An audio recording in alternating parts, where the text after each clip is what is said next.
start, if everybody can stand and say the Pledge of Allegiance, please.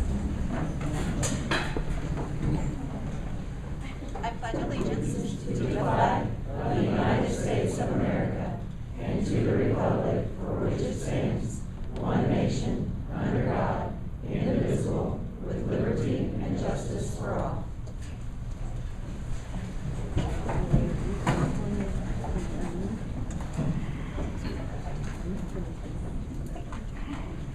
Okay, the adoption of the agenda. It is recommended that the agenda of the July 12th, 2021 regular meeting of the Board of the School Trustees be approved as presented. Can I get a motion? I'll make a motion. Chris will motion. Can I get a second? I'll second. Matt will second. All in favor say aye. Aye. Aye. Any opposed, say.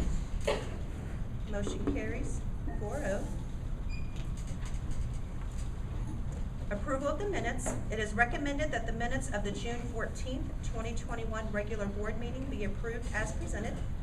Can I get a motion? I'll motion. Janet will motion. I'll second. Chris will second. All in favor say aye. Aye. Aye. Any opposed, same. Motion carries 4-0.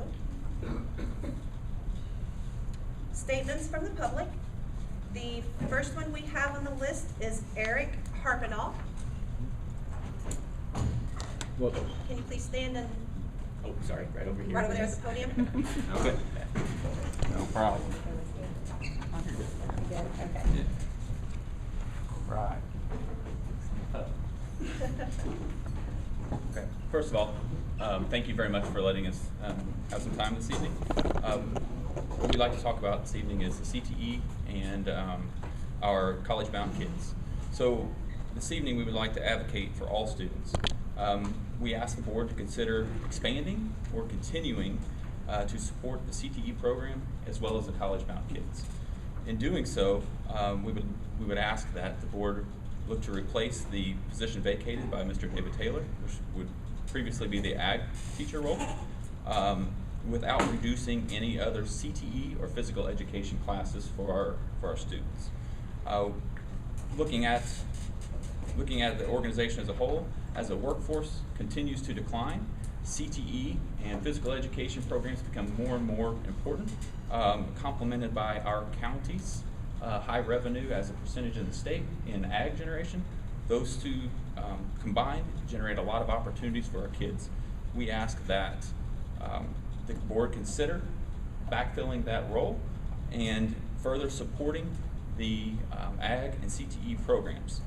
This has been in place for approximately 20 years and has served many of us very well in the community, as well as provided a lot of opportunities for kids that did not have exposure to those roles or potential job careers that some of us have been fortunate to have been fruitful throughout the course of our careers. So again, we ask that the board make a motion to replace the role vacated by Mr. David Taylor, and in doing so, also maintaining the other CTE curriculums, both at the high school and the middle school, and possibly even expanding the CTE curriculums into the middle school programs, which could have the opportunity to take advantage of some additional state funding. Thank you. Thank you.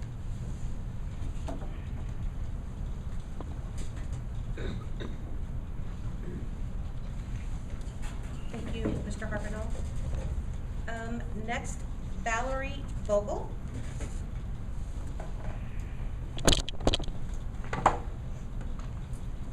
I also wanted to just back up what Eric Harpinall had to say, and I'm kind of coming from it as a different angle, as a product of one of the very first 2 years of the FFA experience here at South Spencer. You know, I'm a first generation college graduate, so I'm your 4-year college bound student that, you know, maybe not necessarily is always what the focus is in the CTE groups. But had I not had that experience, I would have been well behind my peers from a standpoint of all those people that I was competing with for jobs when I got out of college, because they'd all had a full FFA experience, a full ag base of education when they were in high school. So I was so thankful in that 1999 school year to get that opportunity, at least for 2 years, so that I was not behind those people. My kind of point behind that is we're sitting here in geographically located in such a huge ag area. So now I was able to build a career. I'm a senior level employee with a $29 billion ag cooperative. And the best part about all that is that I've not had to move away from here. I'm able to live here where I've grown up, 7th-generation Spencer County resident. We need those opportunities for kids to stay here. And if we have any kind of cuts where there's a disruption to the path for some kids to graduate, it should also be okay. If not all those kids are gonna get a 4-year degree, that was my choice. But we need to have some opportunity to expose these kids to those things, because it just can make a huge difference, especially getting those people back to our community and having that, those decisions that we make today, we might not see the impact of that for 10 or 15 years, but it could be, it could be amazingly positive, but it could also be really cause deterioration in our communities, and that's the last thing any of us here want. So, thank you. Well, I'd like to say one thing. This room, not only you two, but there's a lot of guys back there. That's a success story for our program here. Yeah. So, hats off to you all. Next on the list is Blake Bunner. I thought that was the attendance roster. Yeah. I was looking for an opportunity to say hello to my friends here in Spencer County. It's great to see everybody out tonight. Heard some rumblings over the last few months about superintendent contract, and just wanted to come up here and just vouch for Dr. Rutherford's credibility and his accessibility and his impact since he has been superintendent in our community. I think sometimes it's a little discouraging when we have things that are left up in the air and you can't move forward when things are not tidied up for the future and have a clear direction and a clear path forward. And I think the board might have an opportunity to clear that up by extending Dr. Rutherford's contract for the longest term possible. I think that would be very good for our community. It would certainly give us a peace of mind knowing that that is taken care of, that we can continue to move forward with the great success story that Richard has already started back here in Spencer County. So that's my urging to the board tonight, is to extend Dr. Rutherford's contract for as long as you possibly can and do it without haste. Thank you. Thank you, Mr. Bunner. With haste. Okay, superintendent's report. All right, just real quick, transfer of Rebecca McCaffrey at Luce Elementary from 5th grade to our intervention teacher. Also transferred Lori Wilson at Luce Elementary from 4th grade to 1st grade. And at this time, we'll have Alan Munier, and he is the president of the Spencer County Catalyst. Thank you, board members. It's a pleasure to be here. We've been, our organization has been in existence over 10 years, and we've been working on different projects throughout the county. One of the areas that was discussed and has recently seen more and more focus is in increasing housing availability in South Spencer School District. And the stars have kind of aligned for some opportunities that weren't available a few years ago. The federal government's put a lot of money into revitalization in rural areas through USDA programs and rural development. And they have programs out there now that they're actually struggling with to find partnerships and land availability and things like that. There's been a lot of talk about your excess land over here on 66. And what we've been down to the site, we've met with rural development, had their housing specialists down, and they think there's tremendous potential here. And what we're here tonight about is we would like to form a task force with 3 to 5 members appointed by the school board to explore the possibility of developing that land. We know that you have procedures you must go through. There's also procedures within the funding mechanism and things like that. So it's not that it's extremely complicated, there's just several hurdles that we've all got to bring together. We're asking tonight to form a task force and then come back and report on what the potential is, what it would look like. And that's really, we're not asking to do anything, we just want to start that process of networking with the school corporation to see what the potential is and come back with a report to the school board. So you'd be willing to find us some money and a developer? Is that what your goal would be? Well, the money is not the problem. It's more how you're going to get it on the market, because you can't just put the money in. And one of the things that was talked about was putting it into an LLC, some type of limited liability structure. To make this work, you need a 501c3 or another non-for-profit. The Spencer County Catalyst is a 501c3. Essentially what would happen is the school corporation would put the money into the LLC, and our role would be to secure the financing and getting all the permitting accomplished and everything else. Then the property could be put on the market through some type of public offering, through an auction or an RFP, where you request for proposal prior to construction or after construction. And the idea behind that is the school corporation would have essentially total control of what the project is, what kind of housing, how many homes, what type of market are you targeting, and things like that, to the point that it goes to the market. And that would be done through the Spencer County Plan Commission. You'd need a subdivision control ordinance approval and do all that. That is the most sure way to get what we understand you want out of the property, would be housing growth. Because you could put it up for auction and it could be sold and let set just like it is. And there's some really good opportunities on housing. For example, we'd be looking at the low to moderate income, with the focus being on the moderate side. This area actually has pretty high household income, so you could build. When we talked to their people, they were talking in the 250 range, something like that of homes. They're not the starter home, but they're not the high-end home either. So for tonight, we're just asking you to appoint 3 to 5 people. It can be board members or whoever you feel could represent your interests as much as possible. And then we don't need those names tonight, but then enter into a task force to come back and report to you on what could be done and what that would look like. What's in it for the Catalyst Group? What's the, in terms of... For us, yes, improving the quality of life in Spencer County. We were instrumental, not to put a feather in the hat, we were very instrumental in getting the broadband program to Spencer County. We worked on that 2 or 3 years before that funding even became available. And one of the reasons, I think there was $22 million in the first block that came out of the state of Indiana. Spencer County got 15 of the $22 million because we were ready when the time came. And that's what we do. We're not-for-profit. We can't make any money off of it. And that's the only reason we can secure that financing, because it has to go through a not-for-profit or some type of 501c3. And again, this task force does not have to be solely board members. It can be board No. members with the combination of well-known community members involved as well. Could be a contractor, developer, it could be anybody that knows both sides of it.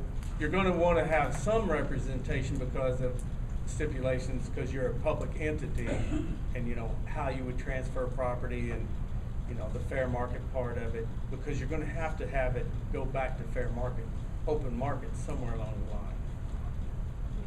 so the question, 4 years ago, we took on the LADC property where we tore down the old school and sold those off in lots. What's the advantages or disadvantages of going through you all versus us doing it in-house? That was in Rockport, correct? Correct. As I understand it, not researched that situation, Rockport doesn't have planning and zoning, but the county does. Your land, to get the most benefit from it, you'd have to subdivide. And to do that, you have to get it in some type of a structure.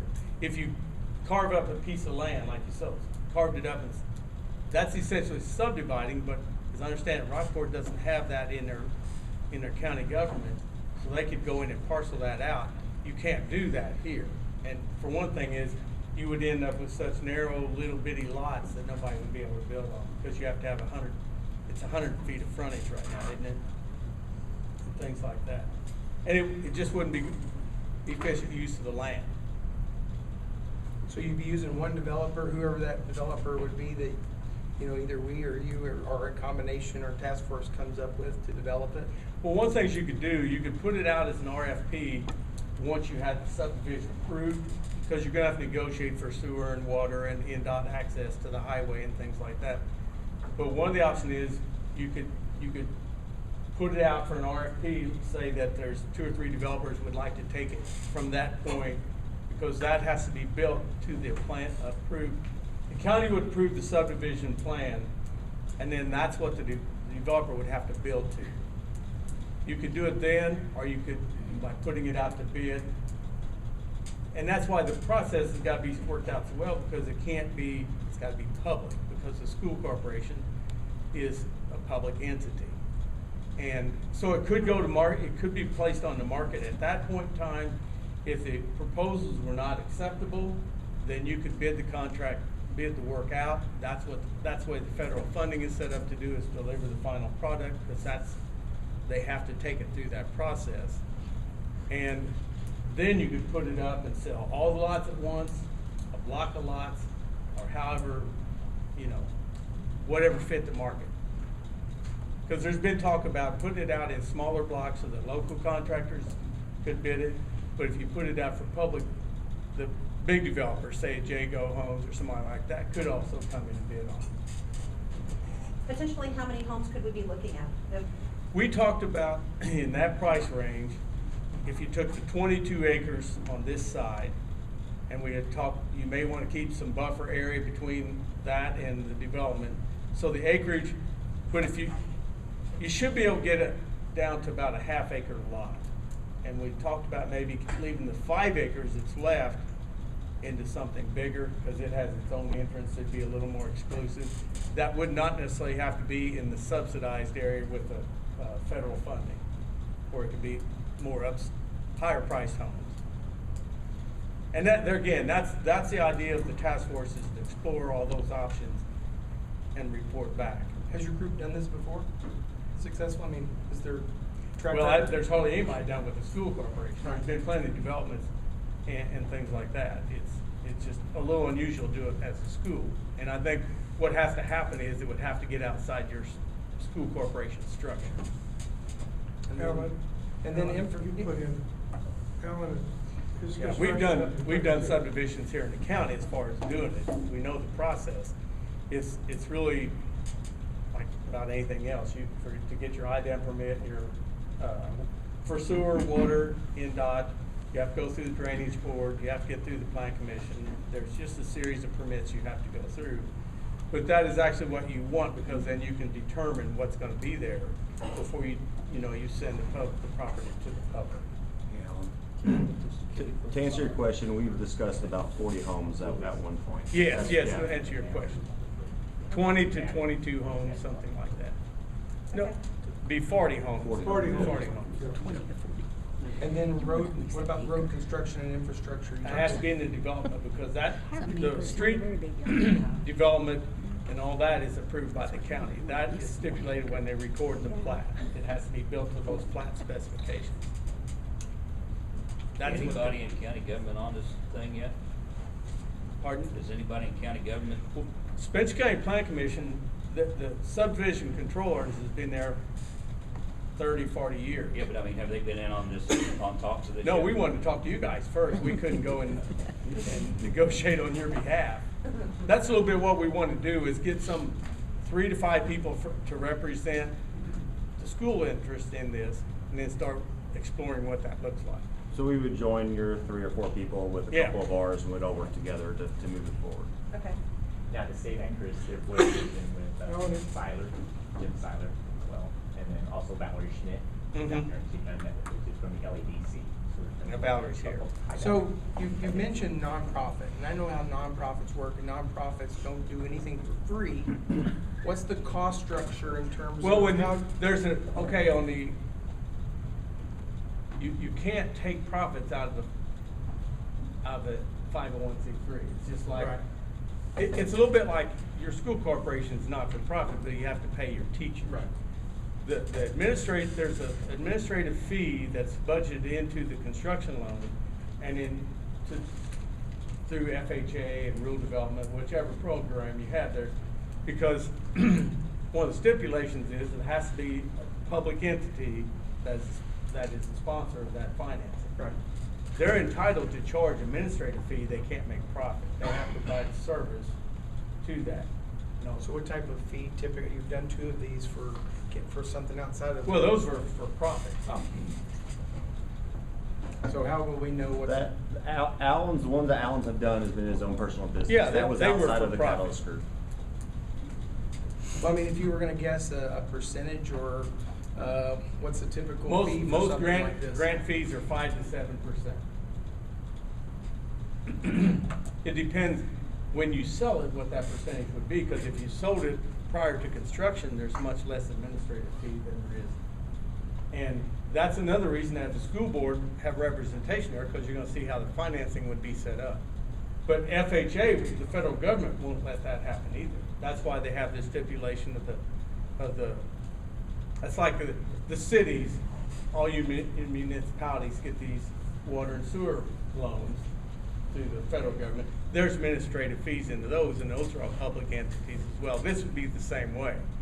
There would be fees paid for services, but not in terms of profit.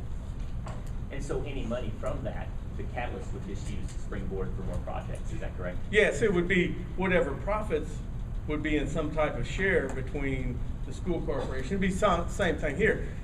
If you made $25,000 off of it, what are you gonna do with $25,000? You can, excuse me, you can't profit from it. It goes into some account.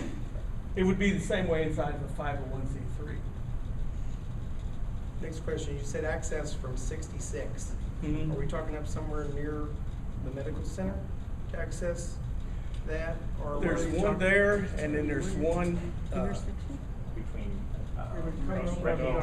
yeah, if you pull up the plat, you can see them. There was 2 reserved. There's one on what would be the 5 acres, and there's one on the 22 acres. And I think there's actually a utility strip down here next to the school that gives you access. So you would not have, it would not impact the school, the property.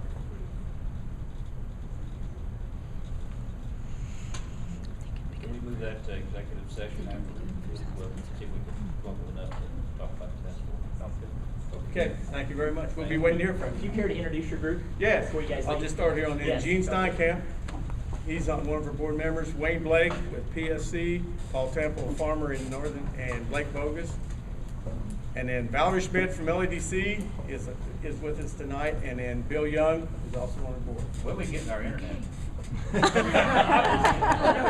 asked you the same thing. I was waiting on that, but that's Yeah. okay. He gets that all the time. Well, thank you very much. We'll be waiting to hear from you. Appreciate it.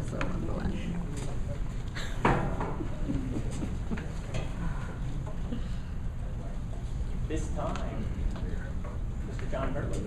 Actually, Dr. Rutherford Pam had a couple remarks to this as well. She wants to speak briefly first.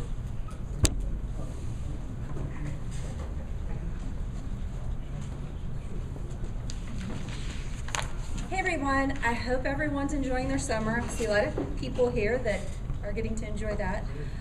Even though it's the beginning of July, there are plans for school already in full swing. We've had elementary teachers and principals at conferences, and we've had many, many, many meetings discussing some exciting opportunities for our students. The most exciting may be the new CTE, which stands for Career and Technical Education program, that is being offered at South Spencer High School. So the state has created some new exciting pathways to graduation. In the past, it has been, your traditional pathway, Core 40, honors, but they're opening up some new pathways, and I know John's going to speak about a lot of these, but the one that we're going to be able to start offering is through welding. So I'm going to turn it over to John and let him share with you a lot of information.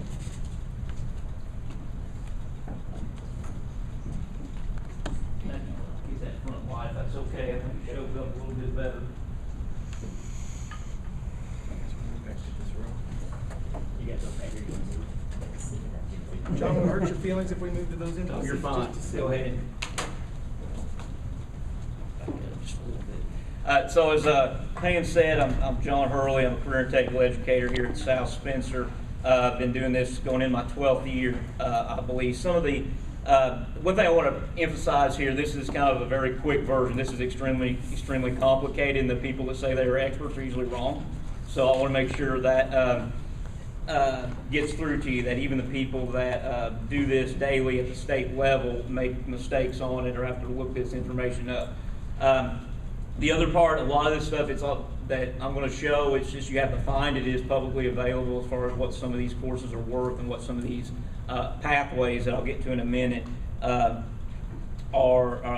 all about.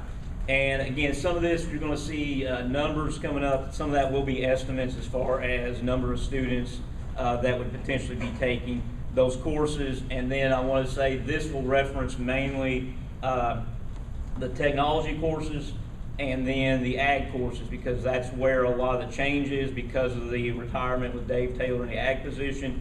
There is some information here as well with family consumer science and business. Those are equally important, but again, this focuses a lot on the technology and the ag portion. So as I mentioned, the four at the local high school level that you're going to see typically is going to be ag education, business education, family consumer science, a lot of people still call that home economics, and then technology education, that's industrial tech, or what people would call the shop classes. Technically, typically, that's going to be a wood shop. Sometimes it will be a metal shop situation as well. Business classes, if you ever hear of ICE Co-op, it's kind of like an internship program for students to go out into the community, but that also includes your computer sciences. So there's a lot of variety there. The ag education, that's going to be animal science, plant science, the internship programs, ag power, that sort of deal. I mentioned tech ed is still typically a lot of times wood shop. These, some of you guys did pick up the information there as it came in the door. If anybody wants this, just email me. My email's on the school website. I'm free to share this. I'll get that to you. But these are just a very limited list of potential classes in career and technical education that would be available at the high school level, local high school level. We're not talking here necessarily about a tech center like what's in Evansville, but what we can really offer and do a good job with at the local high school. Again, there's dozens, if not hundreds, more of these that could be offered under certain course titles or certain teacher licensures. So again, this is just a very, very brief one. Listen there, I do want to mention intro design processes down there. Some of these are titled in a way to be very, very broad.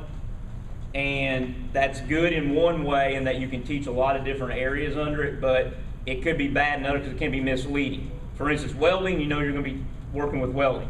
Intro design processes, I have a lot of students that think they're going into family consumer science go into that shop class because of intro design being listed there. So that's one thing. Trying to clarify some of our course offerings is one thing we are working on doing, and doing some retitling within teacher licenses, not only to clarify those, but then also to get a little more state money, which I'll show you that here in a moment.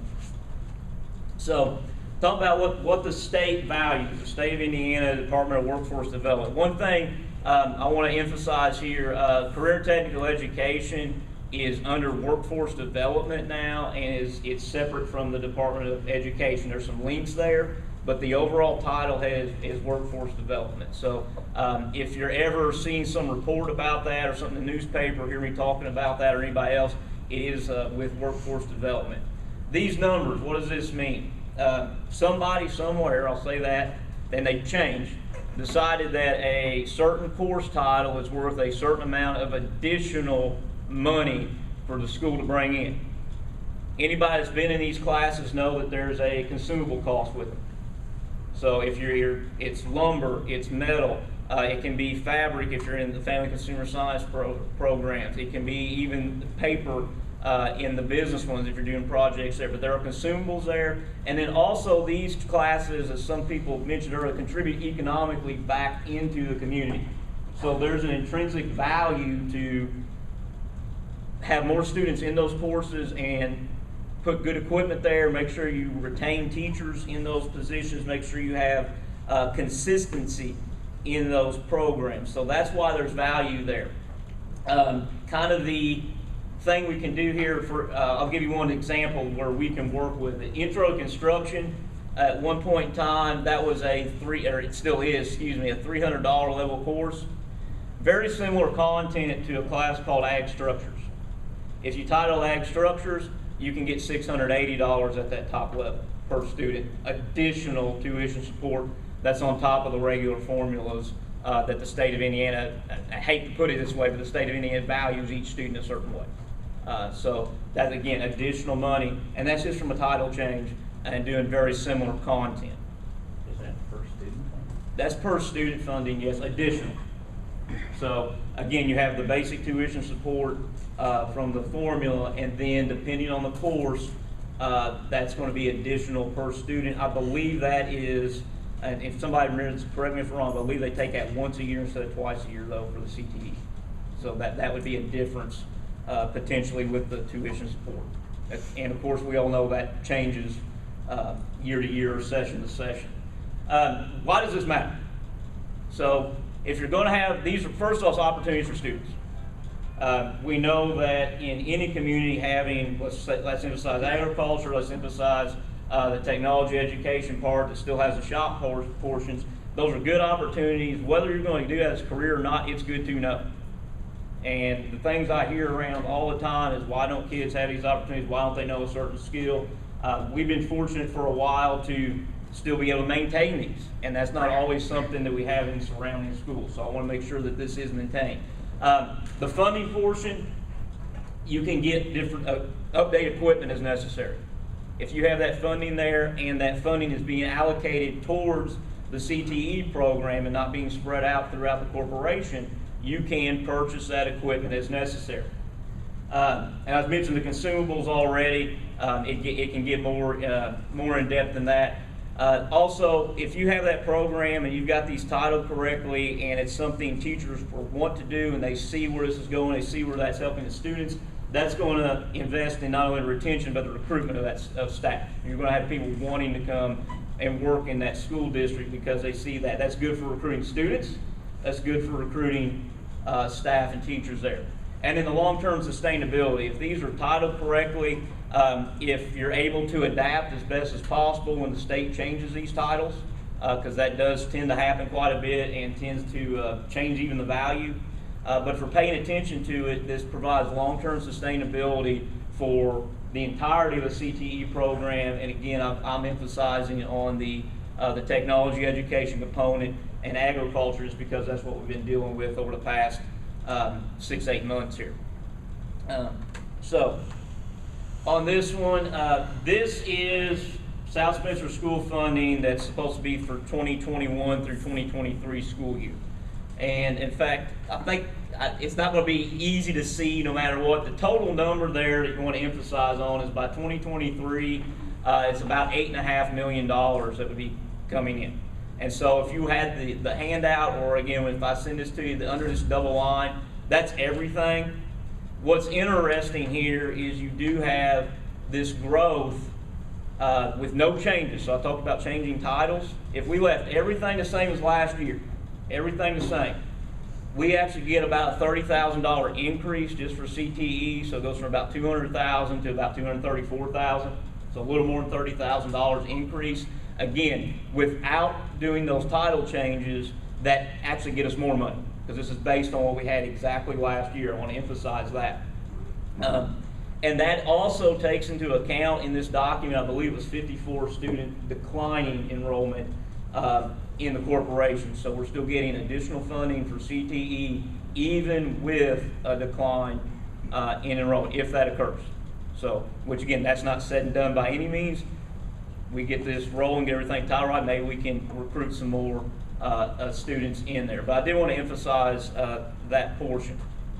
So, again, and this is the career and technical. It's the same spreadsheet. I just blew that up a little bit bigger, where you can see the career and technical education line going from about $200,000 as what it would have been this past year, and then going up to approximately $234,000 Again, if nothing changed from last year, even without the course title changes, that will give us a little more funding.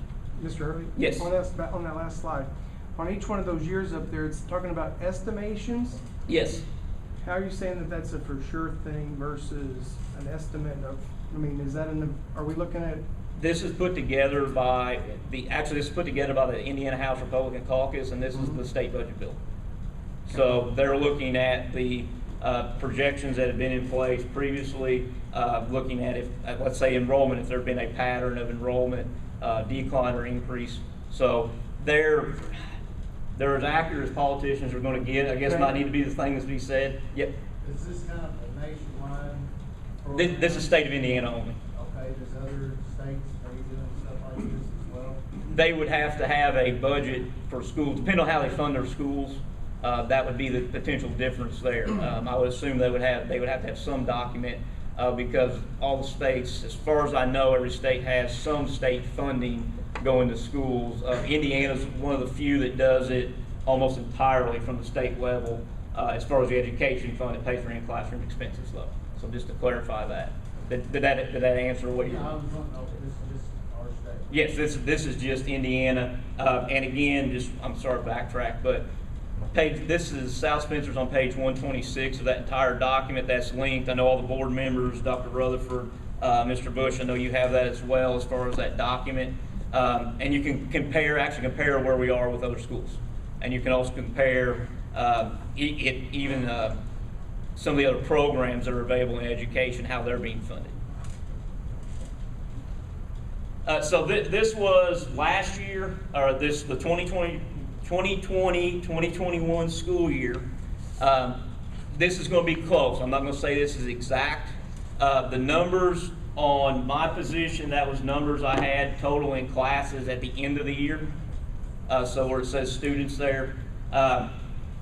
For the ag position, that's a little more of an estimate. The 30, it was 29 or 30, I believe, in that class. And then Dave Taylor had told me he had 50 in intern. Where you see the 15, 30, and 15 in the middle, I'd used an estimate of 15 students per class on those, and 30's there because 2 sections of the ag power had 2 offerings of that. So a lot of times 15 ends up being a really good number in our classes, and that's from a safety perspective. Just because having to manage those students or having to even rotate them into certain projects, certain use of certain pieces of equipment, if you have about that 15, it makes them take it seriously, and then it also allows the instructor to be able to monitor that. So that's when you see this use of these numbers, it's an estimate, but there's a reason I use those figures. And you can see that just from ag and tech, so this is not family consumer science, this is not the business portion, which also bring in money. Last year, those 2 brought in around $93,000. So that's, again, additional tuition support on top of the regular funding formula that the state of Indiana gives per student. So that's what was there. I will bring, what I'm going through now is this will show 4 potential proposals, and I'm kind of talking through some positive negatives of them.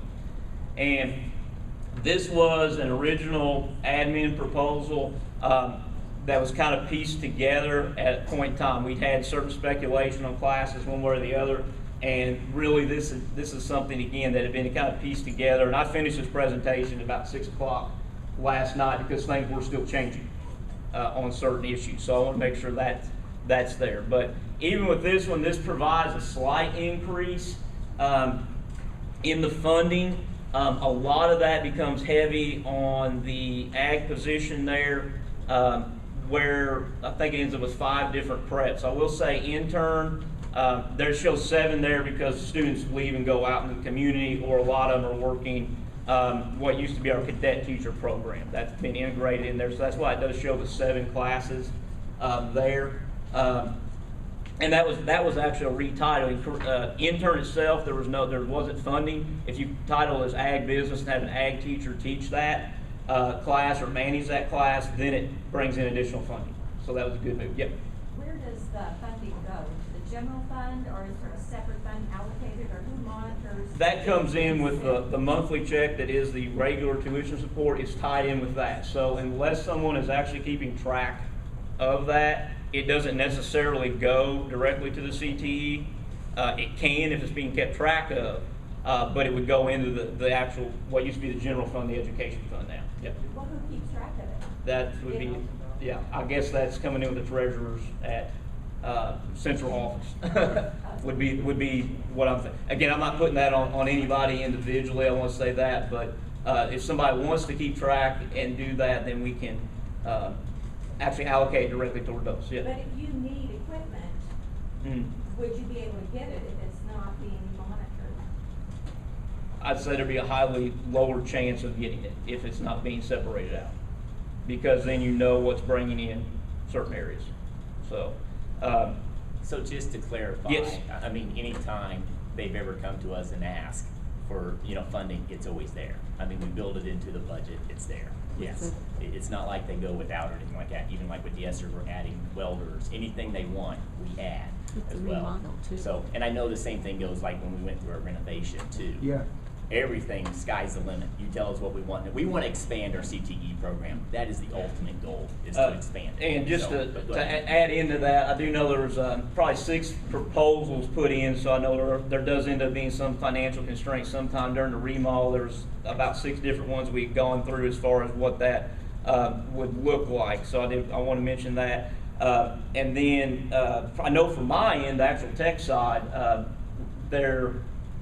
what I was in position I was in last year, there isn't a line item in the budget that's actually done through course fees with students, and then we do fundraising and have some grants and stuff I've got particularly for robotics. So there was not actually a line item there in the budget for that. I believe there is some for ag, but yeah, we have, go and ask, and then once the ESSER money freed up, some of that did come through. We've made aware of that, I think, maybe last week and a half ago, as far as those welders, so that is a good move.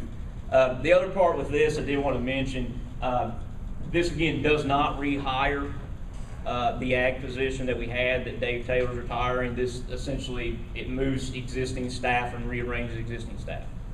So that's part of it. I do believe that Mr. Damien would actually be losing. He's currently has some advanced PE classes. I think one of those would be going away in this scenario as well. And then Mr. Grove's moving, he would be splitting between middle school and high school.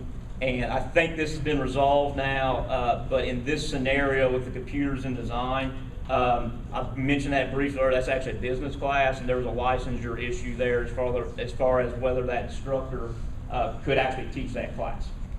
So I think that's been resolved in one of the future proposals here. This was the CTA proposal, the Classroom Teachers Association proposal. Again, this brings it up to about $121,000, a little over $121,000 as far as additional tuition support with just the ag and technology programs. And one thing that's nice about this, where it talks about the 3 areas, I put 4 in there for welding to get it close to that 15 number. If you're stretched there, you could put 20 kids and then open up another section of either ag structures, which would take the place of the construction class, same content, different title, more funding, or robotics if there's interest there. So this provides a lot of flexibility on that position. And then the ag position here, if you were to rehire, where it says advanced life science, that can be in foods for either animal science or plant science. You can put those in a rotation.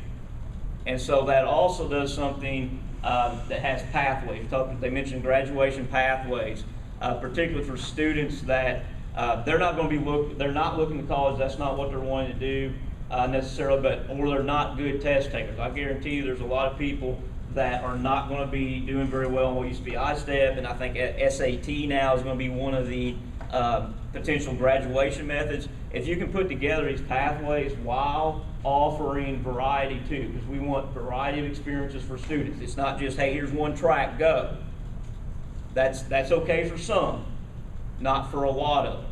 But we need to be able to offer both the pathways and have the variety for the students there as well. So I want to make sure that's what this does, in addition to adding the funding and providing a lot of that flexibility as far as if student interests change slightly, you can move those around. And again, that's why I put in there. So you could add another section of a different class and take one off the welding, that scenario. The 61, I have that because that's the number of requests I had as of a couple of weeks ago for that welding class. Brand new class, 61 requests. Ag structures, that one, the 22 was a number I was told in another meeting that was actual request for that class. That 15, that was the estimate because I had not seen those numbers as of yet. So I wanted to emphasize that. Again, I used the 50 for career intern and the other animal science. That really should have been at 30. I should have put that at 30. I made a mistake there. But that still shows the additional funding. And then this is, I believe, this is the current proposal from admin. The funding level is approximately the same. It's actually a little bit less than the CTA proposal. And if I change the animal science, it'll even be a little bit less than that because I have 30 on here and 25 on the other. This had the robotics moving to Mr. Gross. That was to clarify a licensure issue where he could not teach the computers in design because that's business. And so that should actually flip. Again, I did this, editing that last night. This was, I believe, about 4 o'clock that change came through in the schedule. So that's where I've done the editing on that. Again, this still has Mr. Daming not having the additional PE course that was offered at one point. And then there is still quite a bit of, there's a lot with the ag position on here as far as having to do things. It's clarified some, but that's still something where if you had the ag position in place as replacing Mr. Taylor, and then you don't have a lot of the upheaval there too. So again, funding comparable in what appears to be the final admin proposal and the association's proposal, but it's there's a little bit of simplification. So positives, negatives there. But that's hopefully a little bit of clarification on some of these issues. It's not something that's people have memorized. That's why they have all these documents to get to. You have to find them. But it's good that I'm glad a lot of people community are here tonight to see how this works and what's kind of going on from the state level to the local level and how we can help fund these programs. Yes. So I don't see. I see that there's 3 teachers up there that are going to cover the role that the CTA proposed 2. Correct. The question that I have is, I don't see any changes in the actual classes. Do we have people that are certified to teach all the classes with Hurley, Daming, and Gross? Or are there classes that are not going to be offered because we don't have an ag teacher? So, for instance, on here, one of them, the ag structures, that's one because I do have the ag license. Okay. Like with construction, it's very similar content. That's one where the funding more than doubles. So you're actually getting the same content with that one. As far as not being able to offer certain ones in this scenario, you could, but you're not going to have that rotation. Like animal science, and you could rotate that in with a plant science course and get another pathway there potentially. The intro to ag is the big one in the CTA proposal that can be offered that is not being offered in the admin proposal currently. And that is an introductory course that opens the pathways for the other parts in the ag section. How many of these classes were offered last year? And this is where that gets a little bit, because they're on a rotation. Right. So intro ag was not offered last year, but it's not the rotation for it. So like for example, we've got a greenhouse out here that's sat empty for the last 7 or 8 years and hadn't been used at all. Correct. What would be the plan to get that into this program? If you're wanting to do that, that greenhouse was a temporary greenhouse at best. It's something that was purchased, I believe, and that's something that if you're going to grow stuff 1 year, you'd have to have, if you're wanting to do investment in that, it's got to be a permanent structure. I think right now the thing I talked about is we need to use some of that for storage for some of the issues, not the greenhouse itself, but that space to get some storage out there. Dave Taylor did a lot of stuff on his, kept things personally at his house and his own storage, and now some of that's back in there. So we do need to have some facilities for that. If that's something that's want to be done, I'm all for that. If they want to do a horticulture type program, but you have to have the permanent type facilities there and not a PVC plastic tarp, which is Right. what was there. Well, we paid for replacing it 2 or 3 times over the last 4 or 5 years, so that's why I was asking. It doesn't get used very much. In regards to these 3 teachers that you had listed in this proposal, you said that computer and design got fixed. Are there any other persons in those lists of are we just talking about a PE class? That's what I heard from I think you. that was the one that was being moved around, that was lost there. And then the situation with Mr. Gross, I think, is splitting between the high school, middle school sometimes that can be an issue. Also, these will both be in the morning. So you'll have 3 teachers in that area in the morning and 1 in the afternoon. Is one of the other issues there. As far as the licensure issue now, if you do move robotics there, honestly, that does fix a licensure issue. Any of those 3 have the FFA sponsor or endorsement whatsoever?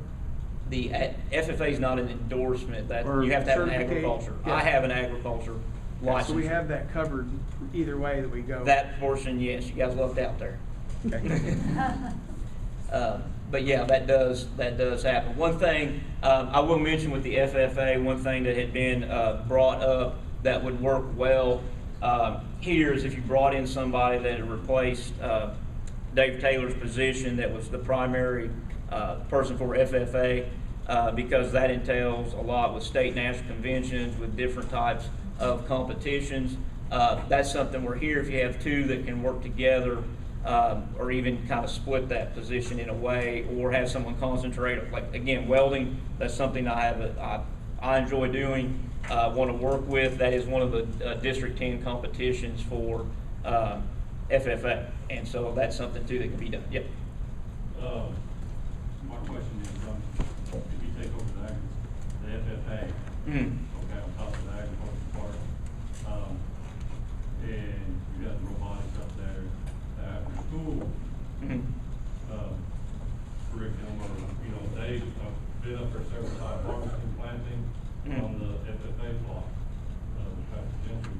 do you feel you have the time That would be extremely strange. to do that and give these kids that opportunity, especially these kids that don't get out there every day, like some of us sitting here, or my daughter, kids that might enjoy that? Do you feel like you can still carry that responsibility and make it the best experience for the kids that enjoy that? It would be extremely strange, the honest answer.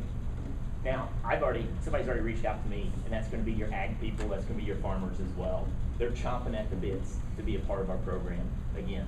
So they said, hey, what can we do? We're just excited that we've always wanted to jump on board and be a part of our ag program. So they're excited. They said, hey, does it have to be North Spencer? Does it need to just say South Spencer, or can we go like North Spencer? We have hog farms up north. We have this down here. Sky's the limit. Let's give all of our kids, the best benefit of the value. So we have several farmers as well that's willing to, and ag people as well, that should help out as well. So in that position, But it's looking you drop forward to robotics partnering out. with us. Yeah, well, and here's the issue. I did speak with Mr. Gross on that. The question was about if I would drop robotics anyway. As far as the class, that class would move over to Mr. Gross. But as far as the ECA portion, the extracurricular, I know he's strained with some other commitments, and so in order to maintain that as an extracurricular with First Tech Challenge, if anybody's heard of that, I think there's First Robotics at the elementary level, or First Lego at elementary level. It's an offshoot of that, and that would be something I would have to maintain. Yep. I have a comment from Mr. Rutherford there. What's funny is you got a large portion of your farmers. Yes. Right here, right? Correct.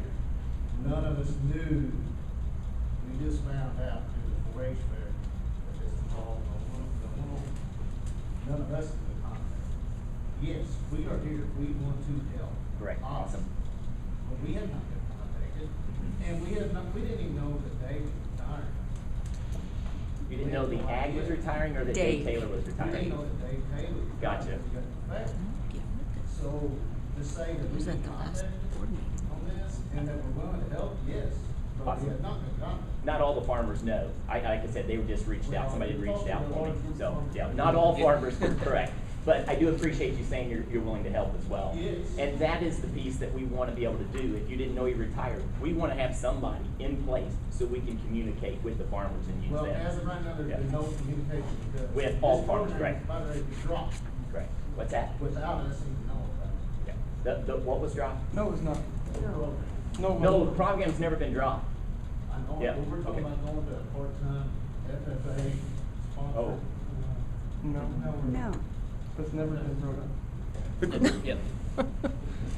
Kind of I mean, we can talk about farmers in North Spencer, are we gonna let North Spencer football coach come down here? Because there is that competition. There's animals that I wondered sitting right about that. here.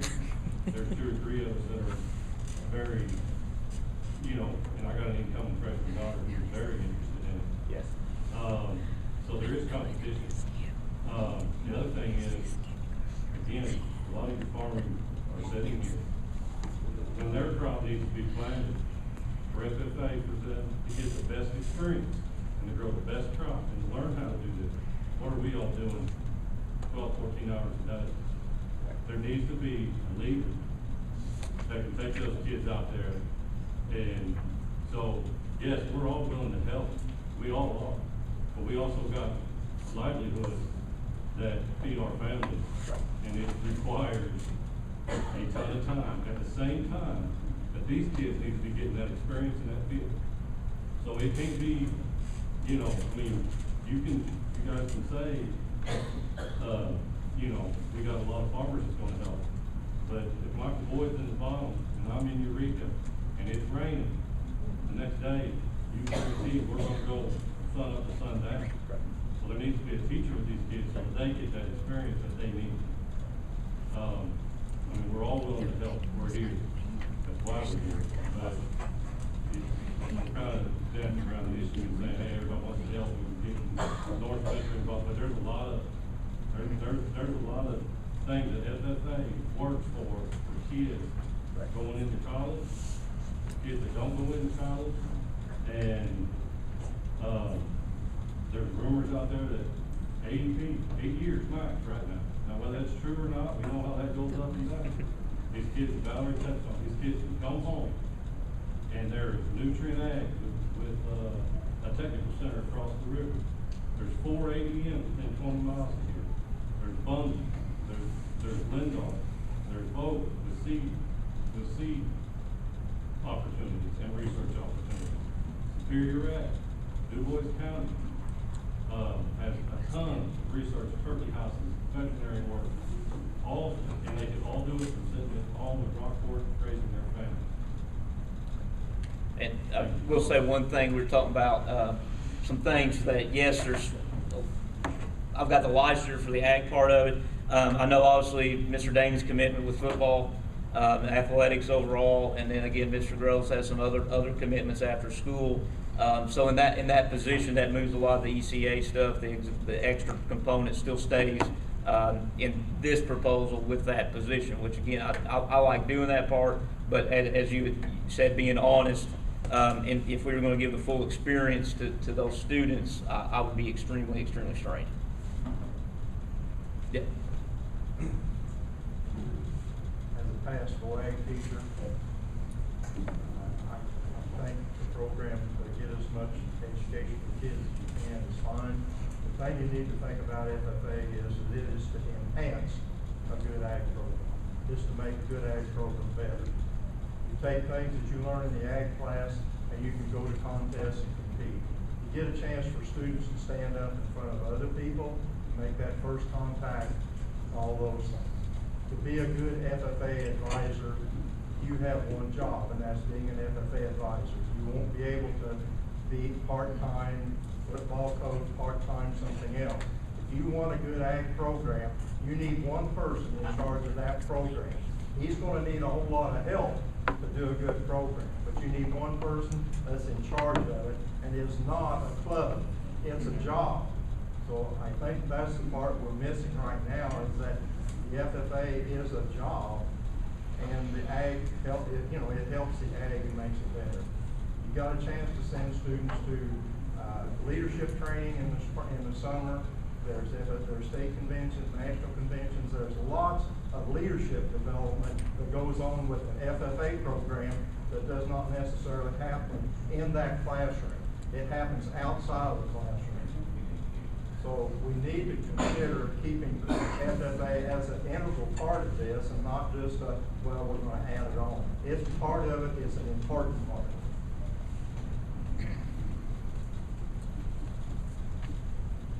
So with the, go back to the proposal that the CTA brought up there, in regards to Mr. Gross and Mr. Damey, they're not listed in this. What do we do with their half salaries? I mean, that was something where if you could keep Heath at the middle school full day. I was focused on here what was at the high school in all honesty. But again, Jeff Damey had a full course load last year. That could still be left in place. So he did not have any of those classes. It was the PE classes primarily that was there. So that could still be in existence.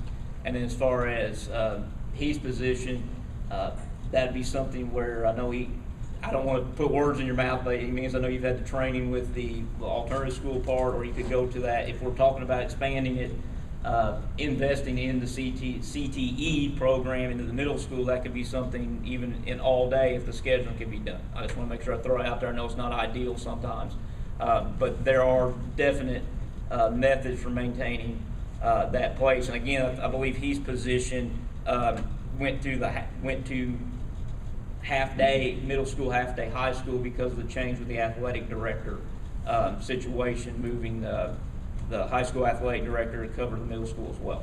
So that was why that occurred, is my understanding, and that's why that half day opened up in a way in Mr. Gross's position. So there would be methods that this could occur. May I Yes, ask, yeah. what's involved in the career intern? I mean, is it it's not actual class times, like you put 7 section numbers, I'm curious. Correct, so it depends on who's doing it. First off, you kind of put your own style to it. With the ag business, there's some content that they can pick up, but a lot of this is you go out in the community and work, where that also works with the, well, used to be our cadet teacher program. Okay. So that was something that was a retitling, because we had the ag teacher do it. For instance, a business teacher could do career intern, but you're not going to get any reimbursement from the state, so you're better off to title it with that. What is entailed for the teacher that's in For the charge teacher of on it? that, it's managing and then doing visits potentially. So that's a part of it. So you have to manage all those kids that are out, make sure that they have documentation there, if they have any type of permission forms, anything from the business itself. There's usually agreements signed with, if it is a business, let's put it on that way. It's a little simpler if it's within the school corporation, right. But you do have agreements there that have to be done and make sure those are all done correct. It's a paperwork component, but it's also monitoring those students and taking the time to do that. So whether Thank in you. person, via email, phone call, however. Thank you.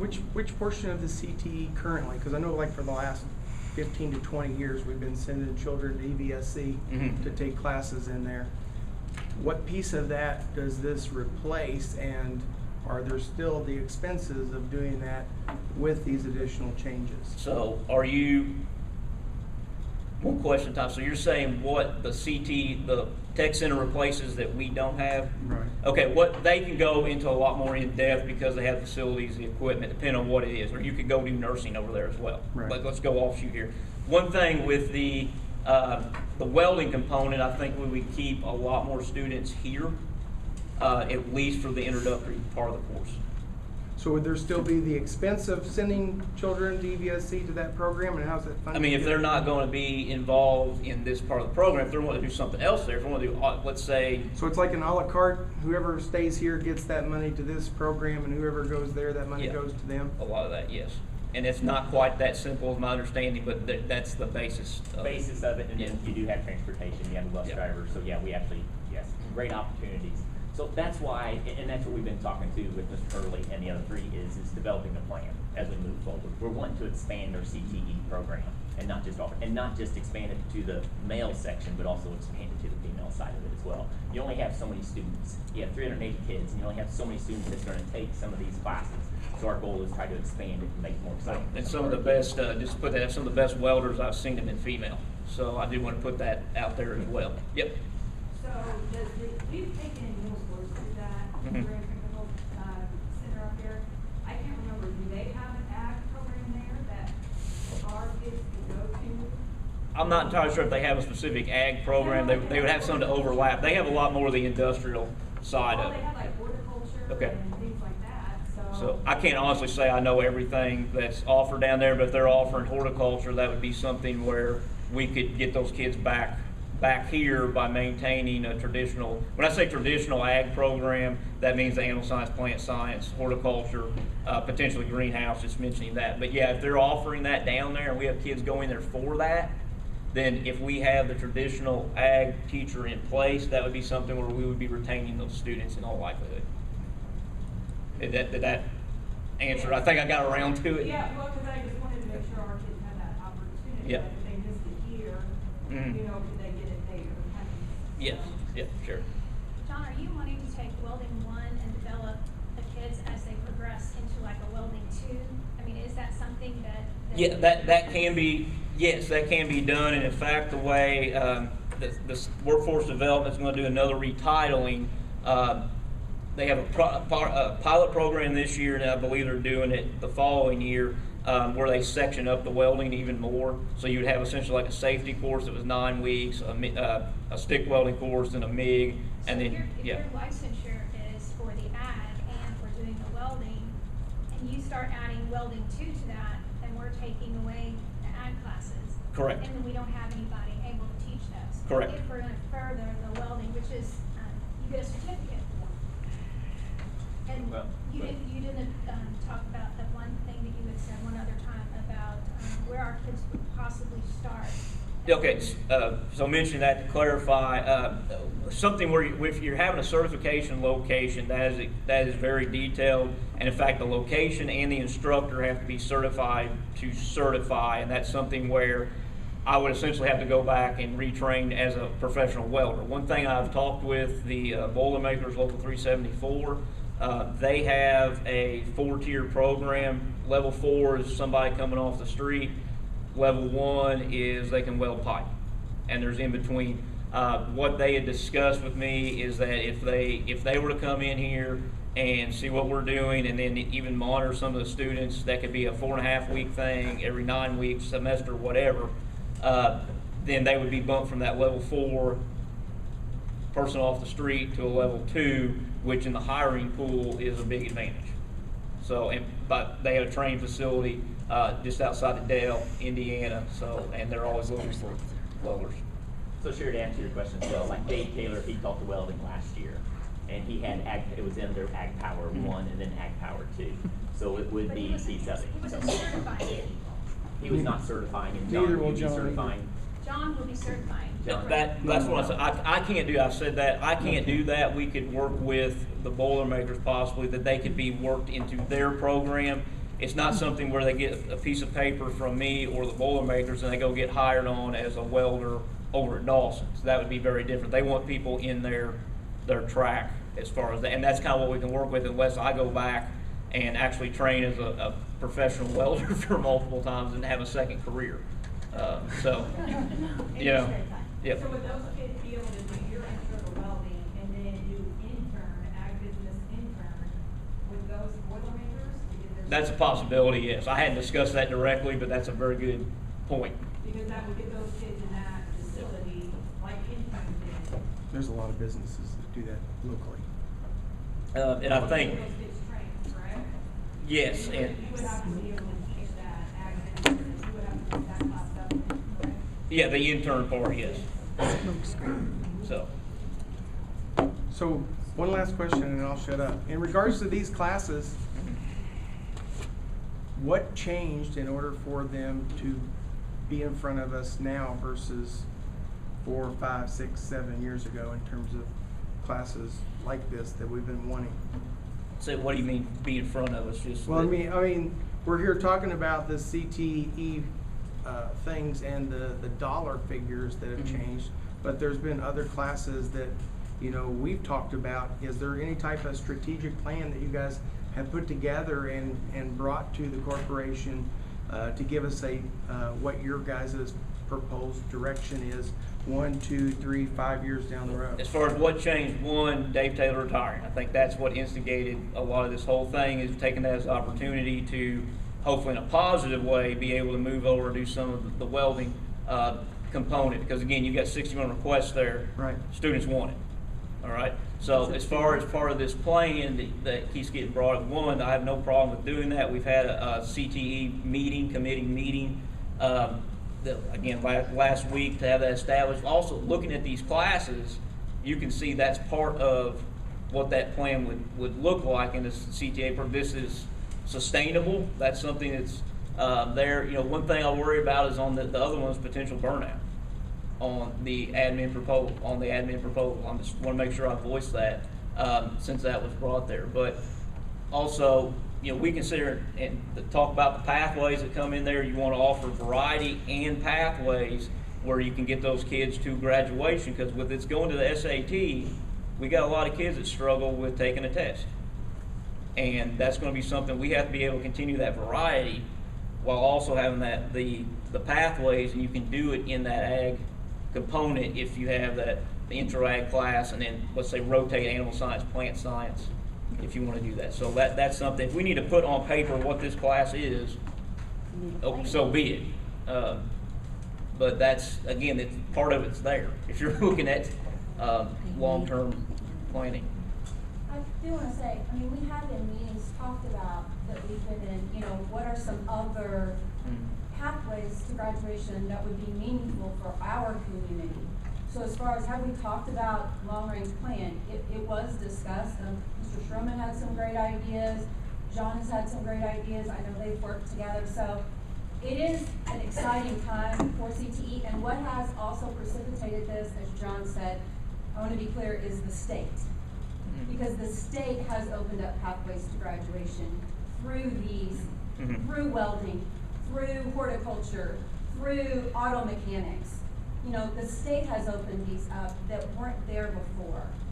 So that is part of what's precipitating the excitement in CTE, is because we can keep some kids that might honestly drop out of school because school's not their thing, but they're very hands-on and they will be great welders, or they will be great auto mechanics, and we can keep them here, we can keep them in school, we can graduate them, hopefully working with businesses around, and keep those kids in Spencer County, help them establish businesses here. I mean, we've been really excited about the possibilities that could open up here. And yes, we are a small school. We can't offer everything that, you know, Evansville can at their tech school. But what we discussed was just starting with the welding, because that was Mr. Hurley's passion. It was already established here at school. Starting with that, and then yes, we would like to build on it. Matt, I'll answer your question just a little bit. Pam touched on that. We've had some meetings here this summer, and it really is super exciting. By the way, if you don't know who I am, my name's Steve. I'm the assistant principal at the high school here. But there is no, right now on paper, there is no strategic vision for the CTE program. So we did ask about that this year. And I guess my personal position is, without a roadmap on where we want to go, it's hard to get somewhere. I mean, we can just be all over the place. You know, when we passed out, for example, course selection guides for our students this year, we had 0 students sign up for horticulture, 0 students sign up for landscaping. So there's interest in our students for things like ag, but what we're starting to see is that there are interests of our students beyond ag. And so, you know, for example, we talked about auto mechanics. And we have a certain population of our students that are traveling to Evansville to take pre-med courses, you know, for some like the CNAs and things like that. Well, if we're going to write a check to Evansville every year, I'd rather keep that funding here in our own corporation. So John touched on the idea that last week we did have our first, you know, committee meeting, if that's what we're calling it now, for CTE to work on a strategic vision. And I felt that there was a lot of excitement in the room last week when we met. So, you know, I think this is just the beginning right now. I mean, we could hire a bunch of people right now and have nowhere to put them, or no students to put in their class, or we'd have to rework an entire high school schedule in just a matter of weeks. I think the key is for long-term, sustainable growth in CTE is to do it the right way, is to maybe spend a year doing it. But so far, it seems to me like for a small corporation in a rural part of the country, we have a school board who wants to see CTE grow. We have a superintendent who wants to see CTE grow. We have the CTA who wants to see CTE grow. And we have a student body who demands that it grows. And so I think we have everything coming together. I just want to make sure that we are good stewards of our time, our money, and of our students' futures by taking the time to do it right. I'm Jim Bush, principal, and to follow up with you guys a little bit here. Graduation pathways is not something that's new. It's been around for a couple of years. Okay. So graduation pathways, we have a 96.7 graduation rate this year. Okay, it's been had decades around here. Okay, and it's because of the graduation pathways. All right, we had several students who got that degree because we've been doing these things. All right, so the sky's not falling. All right, we've been doing things here. All right, that are part of the CTE program. We've always continued to do that. We've had conversations all year long. We're going to continue that. But we are using this year to look at what we can sustain. So again, when we look at the CTE and whenever we look at the FFA, I'm sorry that you guys didn't know that, you know, that David retired, okay? So anybody who wants to help, we can do that. How we're going to fill the FFA position, we'll get it filled, and it won't be a part-time thing, and we will make sure that the FFA is good, that the kids do have the opportunity to come during crunch time, which is our homeroom type period, and then we'll have a teacher there, and we're going to do that. So we want to continue on with what we have been doing. We've done a good job so far, and we want to make sure it continues. Yep. So, in a nutshell, what we're saying, what you guys are saying, is to not fill this ag position, to not fill Dave Taylor's position, would cause the 3 teachers in under that heading, under that department, to really be stretched, and then certain aspects like the FFA might go. Right, particularly with what Sherry said, if you start having a welding 2 class in there, Right. continuals offerings, that's, you know, right now, this. You got 61 kids looking to take a class. That's amazing. That's an incredible desire. So that CTA obviously looks like this is going to be a growing entity here at the school. We need to help it, and we need to fund it with a full-time position. Yeah, Mallory. I'm new to all this. This is my first school board, but John Hurley and I have worked closely together. What would be the advantages of South Spencer being a part of a CTE co-op? Something similar to like what Heritage Hills and South Ridge is a part of. So they, instead of sending the students to Evansville, those students would take classes at the high school, and the state would fund those students here at the school instead of EVSC. Right, I mean, I have not looked into that possibility. That's something, if that works out better, so.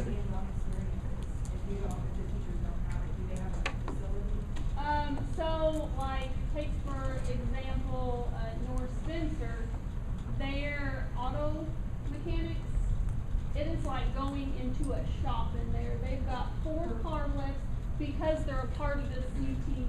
I don't know if that's the exact name of it, but it's a CTE co-op. So instead of them sending their students to Evansville, they're getting the funding to that school. But we don't have that facility, so how would our kid get that hands-on?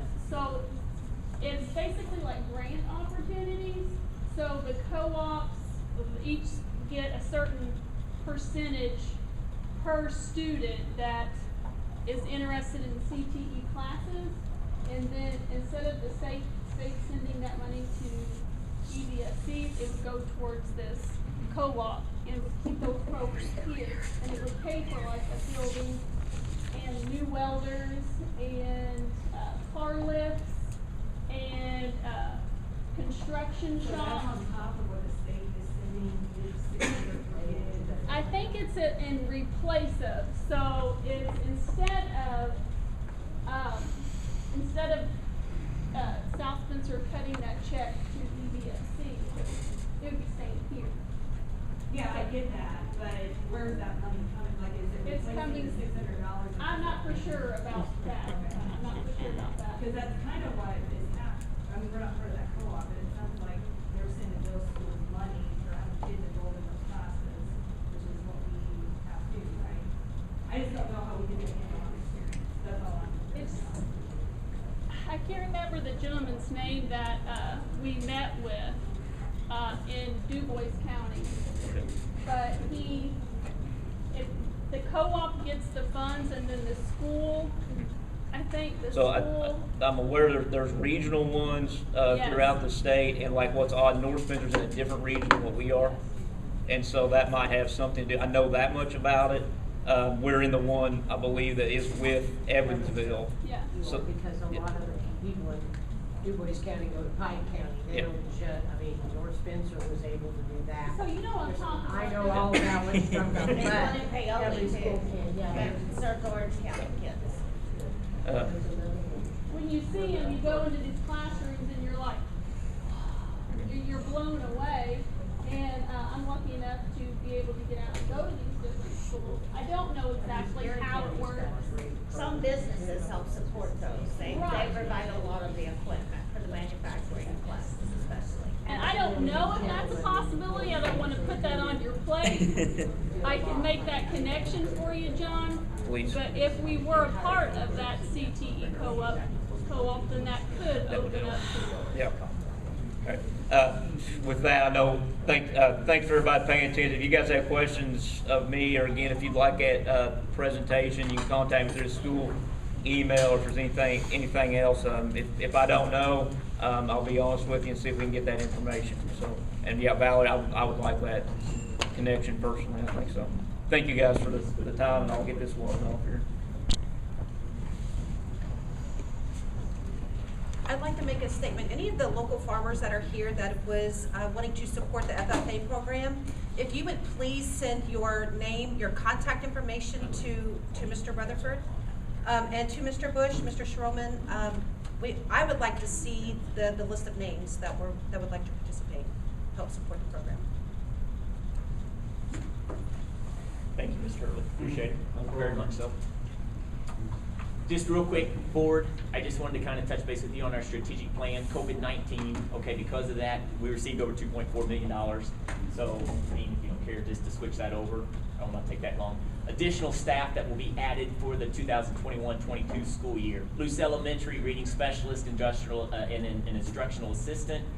Rockport Elementary, 2 instructional assistants. Middle school will receive a remediation monitor and an instructional assistant. High school will receive a special ed teacher and a special ed assistant. And then high school and middle school will be hiring a social worker.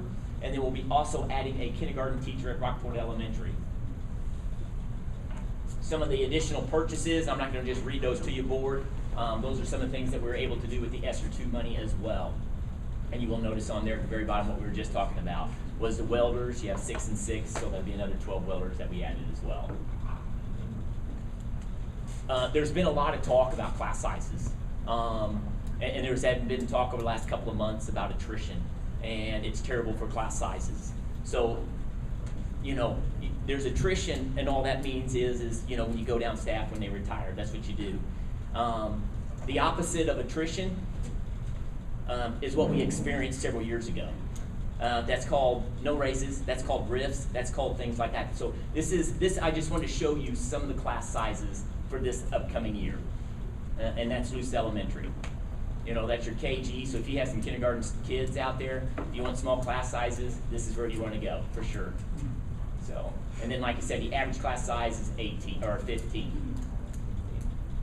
Rockport Elementary, a little bit higher, you have 18. Now, when you say 18, what's going to happen is we're adding another kindergarten teacher there. If not, you're gonna have, yes, the number grows, correct. So we're gonna have 3 kindergarten teachers, which is a great problem to have, to add another kindergarten teacher. We're gonna have 3 first grade teachers as well at Rockport, 3 second grade teachers at Rockport as well. And then you have 2, 2, and 2 on 3rd, 4th, and 5th, average class size 19.9. Middle school is kind of hard just to break it up, but that's kind of our class sizes at the middle school where we're at for this next coming year. You can look at the 6th grade at the top, that's 6th grade math and English, 20.2. And then you're going to look at science and social studies, 25.4, 25.6. You look at math and English in the 7th grade, and our average class sizes are 14.2. And then, like I said, I don't have to read that to you. You can kind of see where those are at. The bottom line, the average class size at the middle school is 20.45. The reason why that's over 20 is because in music, you're going to have a class, you look at the class sizes of music, which is exciting because the kids can take music as well. Now, board, you got to see this. Some of the teachers got to see this as well, but you guys got to see the class sizes of other corporations in our area at the middle school. 26, 27, 28, 29, and 30, and that's in math, language, and everywhere else. So this is exciting for our South Spencer School Corporation to have numbers like this across the board. Those are just kind of the averages at each building that we went through.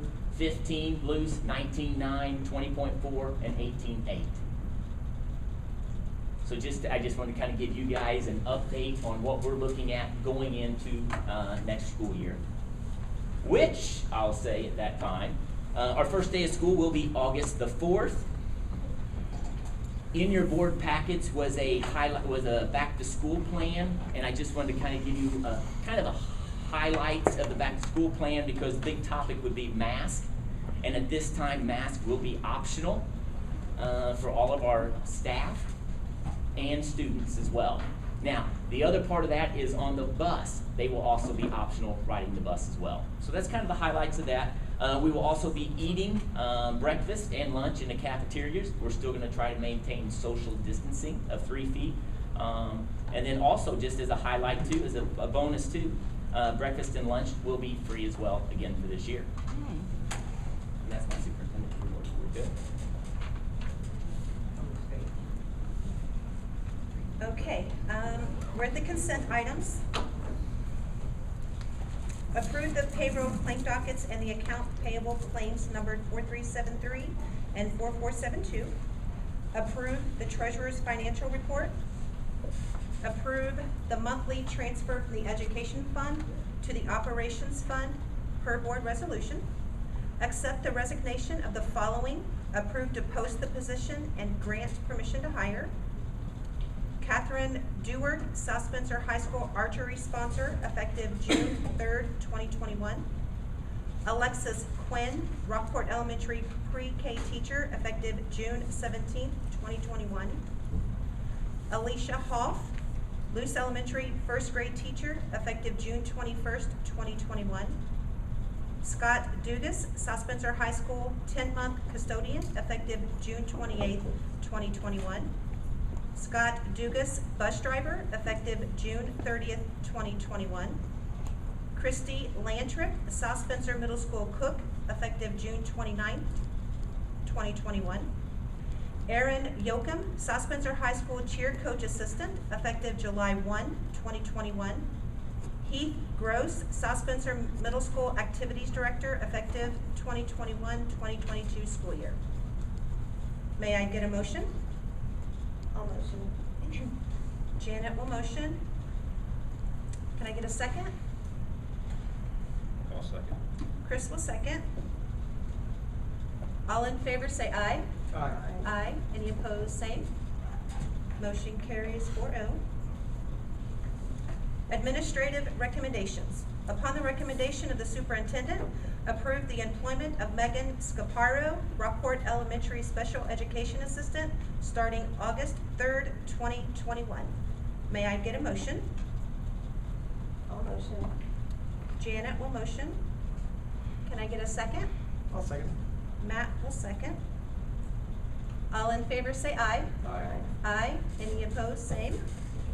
Motion carries 4-0. Upon the recommendation of the superintendent, approve the employment of Andrew Hagan, South Spencer High School special education teacher, starting August 3rd, 2021. I'll make a motion. Chris will motion. I'll second. Matt will second. All in favor say aye. Aye. Aye. Any opposed, same. Motion carries 4-0. Upon the recommendation of the superintendent, approve the employment of Jake Barkley, Luce Elementary 4th grade teacher, starting August 3rd, 2021. Can I get a motion? I'll motion. Janet will motion. I'll second. Chris will second. All in favor say aye. Aye. Aye. Any opposed, same. Motion carries 4-0. Upon the recommendation of the superintendent, approve the employment of Ashley Masonic, Luce Elementary Special Education Assistant, starting August 3rd, 2021. I'll make that motion. Matt will motion. I'll second. Chris will second. All in favor say aye. Aye. Aye. Any opposed, same. Motion carries 4-0. Upon the recommendation of the superintendent, approve the employment of Hope Warzinski, Luce Elementary Special Education Assistant, starting August 3rd, 2021. Can I get a motion? I'll make a motion. Chris will motion. I'll second. Janet will second. All in favor say aye. Aye. Aye. Any opposed, same. Motion carries 4-0. Upon the recommendation of the superintendent, approve the employment of Alexis Holder, Luce Elementary 5th grade teacher, starting August 3rd, 2021. May I get a motion? I'll make the motion. Matt will motion. Can I get a second? I'll second. Janet will second. All in favor say aye. Aye. Aye. Any opposed, same. Motion carries 4-0.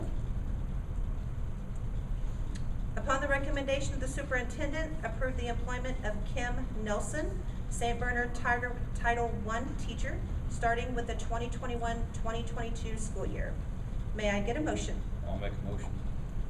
Chris will motion. May I get a second? I'll second. Janet will second. All in favor say aye. Aye. Aye. Any opposed, same. Motion carries 4-0. Upon the recommendation of the superintendent, approve the employment of Nathan Tucker, South Spencer Middle School